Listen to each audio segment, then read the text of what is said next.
মিথ্যার কোনো ভবিষ্যৎ নেই। এটা হয়তো তোমাকে আজ সুখী করবে, কিন্তু মনে রেখো কাল তোমাকে এর জন্যই কাঁদতে হবে। পাখিকে নয় তার সুরকে ভালোবাসো, ফুলকে নয় তার সুবাসকে ভালোবাসো, গানকে নয় তার কথাকে ভালোবাসো, মানুষের সৌন্দর্যকে নয় তার মনকে ভালোবাসো। পৃথিবীর সবচেয়ে নরম জিনিস হচ্ছে মানুষের মন। এটা ভাঙতে কোনো পাথর বা হাতুড়ির প্রয়োজন নেই, শুধু মুখের কয়েকটি অবহেলিত ভাষ্যই যথেষ্ট। কষ্ট এমন একটা জিনিস যা শুধু নিজেকেই বহন করতে হয়, এর ভাগিদার কেউ হতে চায় না। মনের মধ্যে পুষে রাখা রাগ, হিংসা ও জেদ ক্যান্সারের মতো আপনাকে কুরে কুরে খাবে। তাই ভালো থাকতে চাইলে মানুষকে ক্ষমা করার অভ্যাস করে তুলুন।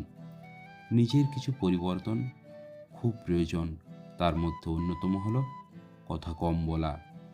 সব কিছুতেই খুব বেশি রাগ বা জেদ ভালো নয়, কারণ এই দুটি জিনিস আপনাকে আপনার জীবনের সব থেকে কাছের মানুষগুলোর থেকে আলাদা করে দেয়।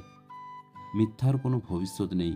এটা হয়তো তোমাকে আজ সুখী করবে, কিন্তু মনে রেখো কাল তোমাকে এর জন্যই কাঁদতে হবে। কোনো ব্যাপারে একটা মানুষের দুর্বলতা থাকতেই পারে, তার মানে এই নয় যে সে সুযোগ বুঝে আপনি তাকে সেই জায়গায় আঘাত করবেন। যে পুরুষ একটি নারীকে বুঝতে পারে, সে পৃথিবীর যে কোনো জিনিস বুঝতে পারার গৌরব করতে পারে।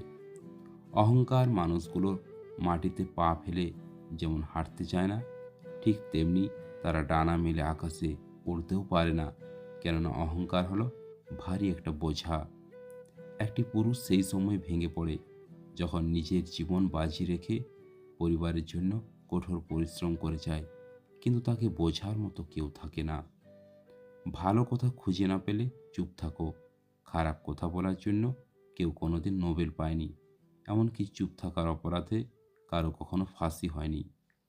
আজ যার কারণে হাসছো, একদিন তার কারণেই কাঁদতে হবে। পার্থক্যটা শুধু সময়ের। ভুল ১০০ বার ক্ষমা করা যায় ঠিকই, কিন্তু বিশ্বাসটা দ্বিতীয়বার করা যায় না।